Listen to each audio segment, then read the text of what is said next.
Assalamualaikum warahmatullahi wabarakatuh. Teman-teman, apa kabar? Semoga kalian sehat-sehat ya. Nah, kita berjumpa kembali di Gupondoro Channel, channel yang membagikan tips-tips seputar merpati dan serba-serbinya. Biasanya saya bikin konten siang ya teman-teman, terus di luar atau gimana. Ini sambil di ruang tamu duduk-duduk, hujan ini, hujan deras ini malam ini ya. Tadi siang saya kebetulan ada kerjaan yang saya kerjakan sampai sore, jadi saya tidak sempat bikin ya.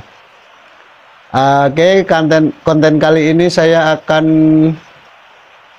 ini ya, merespon atau menjawab pertanyaan dari subscriber saya, dan mudah-mudahan ini nanti jawabannya juga berguna ya bagi teman-teman sekalian, yaitu kurang lebih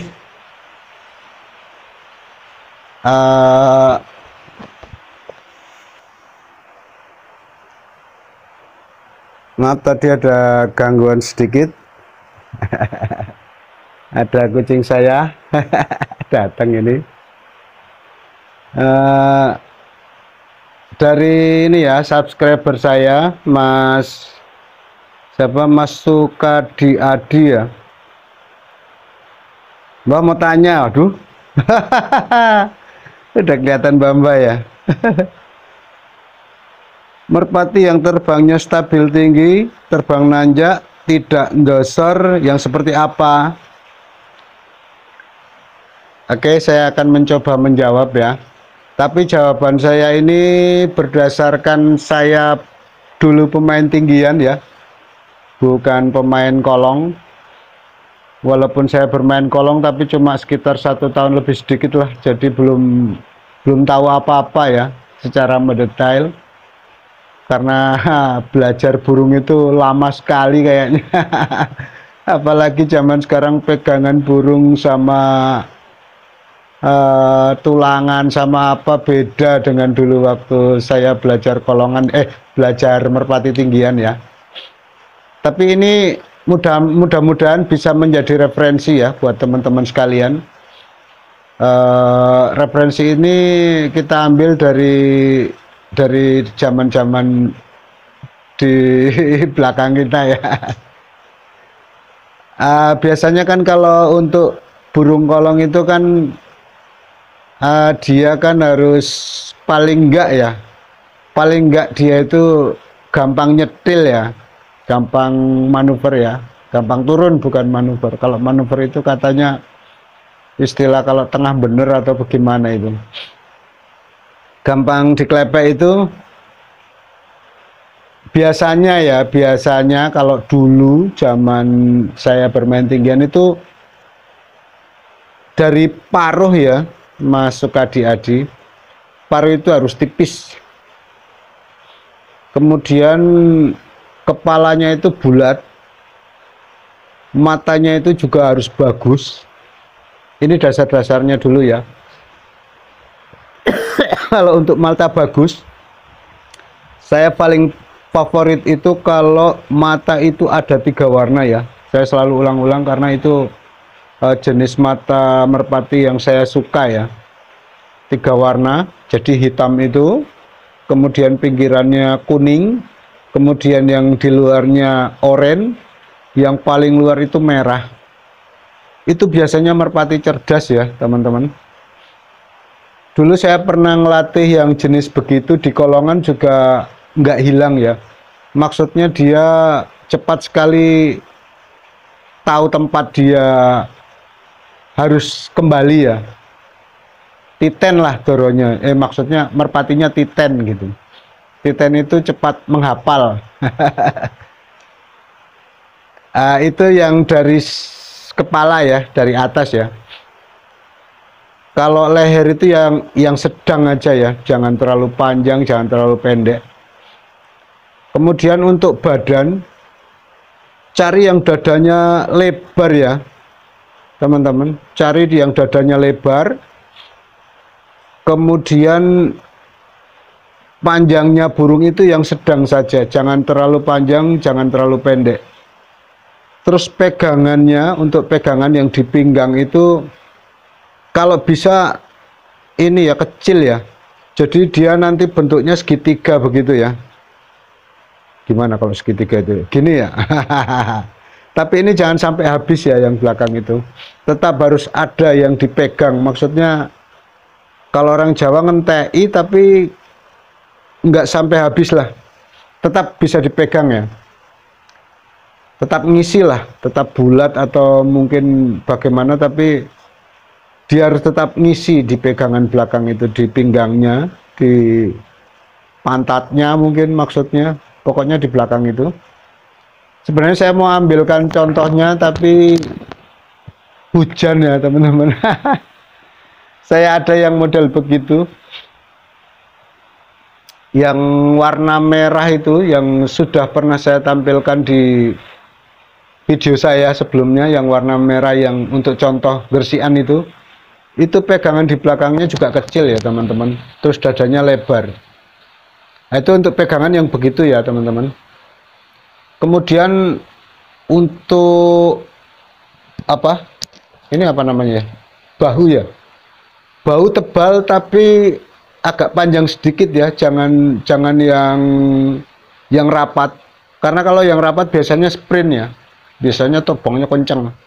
Kalau yang agak renggang sedikit itu biasanya nanti terbangnya bisa agak lambat juga bisa cepat, yang penting tebal dia. Untuk bahunya. Kemudian ketika dipegang usahakan cari yang gamis ya, yang rapat gitu ya teman-teman, yang bulu apa, sayap yang ini kan bahunya, kemudian sayapnya itu yang begini ya, yang begini kan, terus begini ya, cek seret. Nah, yang begini ini rapat di badan ya. Kemudian cari badan yang kenyal teman-teman, seperti pegangan burung perumpung itu, yang ngaret lah, yang ngaret tapi di belakang kecil. Kemudian untuk lar ya, untuk lar cari yang rapat teman-teman, cari yang rapat. Terus di ujung-ujung lar itu cari yang bulat ya teman-teman. Itu tanda-tanda burung itu terbangnya tinggi, berarti itu untuk tinggian. Dia biasanya ndak akan dosor ya, ndak akan nggak akan ke bawah gitu, dia nanjak biasanya. Selain rapat dan ujungnya itu bulat, lihat ya lidinya ya teman-teman. Lidinya yang kecil itu, yang melintang, kalau orang Jawa bilang melintang itu berisi ya, kecil tapi berisi. Jangan yang besar ya, karena kalau besar itu biasanya burungnya nanti kaku, untuk manuver itu kurang lincah, kurang apa ya, kurang cepat gitu ya. Walaupun sebenarnya bulu-bulu tebal itu sebenarnya juga kencang untuk turun, terutama didukung lagi badan yang kekar ya, itu biasanya turunnya kencang, tapi dia susah sekali untuk metil gitu ya. Nggak susah sih, cuma dia selalu biasanya minta dikelepek gitu ya, ngayat-ngayat begitu ya. Tapi kalau untuk yang ini, yang saya ceritakan ini, itu bisa waktu terbang begini dapat kelepekan langsung tik gitu ya, langsung turun gitu. Itu coba cari yang begitu ya Mas Sukadi Adi. Kalau untuk ekor, nah itu orang Jawa bilang itu ekornya natah. Cari yang natah. Natah itu dia jadi satu begitu ya, kayak bentuk tatah. Bentuk tatah itu begini teman-teman, dia tidak tidak saling menyilang gitu atau tidak megar begitu ya, megar begini enggak, tapi jadi satu begini. Itu ciri-cirinya yang belakang kecil ya, untuk pegangan belakang itu kecil, biasanya ciri-cirinya begitu. Salah satu ciri-cirinya natah, orang Jawa bilang. Itu cari yang lentur ya, kalau untuk burung kolongan cari yang lentur, bulunya lentur, ekornya juga lentur. Kemudian kalau untuk sapit urang kalau untuk capit urang saya punya pedoman, itu harus rapat, tapi jangan terlalu rapat. Dia sekitar setengah senti lah jaraknya. Kemudian cari yang keras, terus yang lancip kalau bisa ya. Kalau kita mau mengadopsi dari pengalaman atau pengetahuan dari risetnya Pak siapa itu, Yun Baron itu, kalau pegangan di belakang kecil itu cari yang sapitnya ke atas gini ya, dia di bawah ekor itu ndelosor gini ya, sapit orang, bukan begini, tapi yang begini agak ke atas lagi sedikit, terus yang lentur. Kalau saya terus terang dalam hal sapit orang cuma patokannya itu ya yang keras.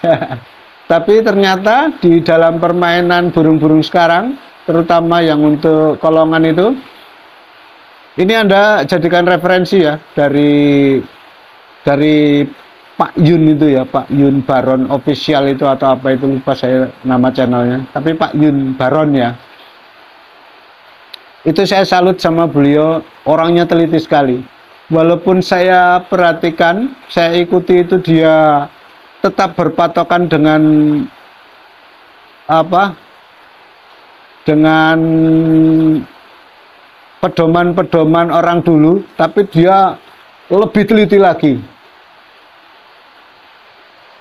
Makanya kita sebagai pemain pemula sebaiknya juga belajar ya dari beliau ya. Saya kalau deket aja saya datengin itu, saya ajak ngobrol, mau tanya-tanya soal burung, tapi jauh. Oke, kayaknya udah ya teman-teman ya. Yang penting itu pegangan tetap jadi pedoman. Terus bulu juga ya harus halus ya teman-teman. Kalau seandainya nanti tidak sesuai untuk bermain kolongan ya mungkin dalam melatih aja kita kurang telaten ya. Tapi kayaknya kalau burung yang bisa natar tinggi itu seperti yang saya ceritakan itu tadi. Oke, semoga ini bermanfaat. Dan untuk masuk adik-adik, semoga ini bisa menjawab keingintahuan Anda ya, soal burung yang terbang tinggi, stabil, tidak ndosor ya. Oke, semoga ini bermanfaat bagi masuk adik-adik dan teman-teman sekalian. Dan akhir salam, assalamualaikum warahmatullahi wabarakatuh.